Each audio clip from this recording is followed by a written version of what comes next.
Колушуна эмне койду? Колушуна эмне койду? Татынайым ата-энесинин 12 жыл күткөн кызы. Наристе аз кандуулук оорусу менен жабыркайт.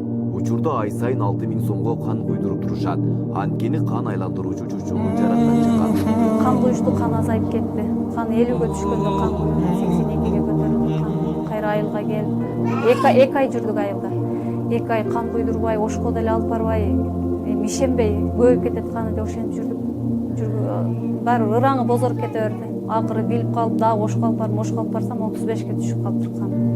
Ошентип кышы менен кан куйдуруп чыктык. Кан куйдуруп чыккандан кийин кызым жайдагы бир кан куйдурганда калып. Татынайым Сагынбаева учурда 2 жашта. Ал эми операция кылдыруу үчүн Индия өлкөсүнө барып жасатууга туура келген. Ага 30 000 акш доллар жумшалат. Бирок бул суммага ата-энесинин чамасы жетишсиз. Мындан улам кайрымдуу инсандардан жардам колун сурайт. Кыргыз эли менен суранат элем. Урматтуу калайык калк, мээримдүү элим, ушул 2 жаш 2 айлык наристе кызыма жардам кылып кайрылып койгула. Көптү көрсө көл болот дейт. Суранат сиздердин ушу наристе кызыма жардам бериңиздер. 12 жыл дегенде көргөн кыз менен. Эгерде кайдыгер карабаган инсандар болсо, экрандагы номерлерге байланышып койсоңуздар болот. Татынайымдын ден соолугу элдин кайрымдуулугуна муктаж.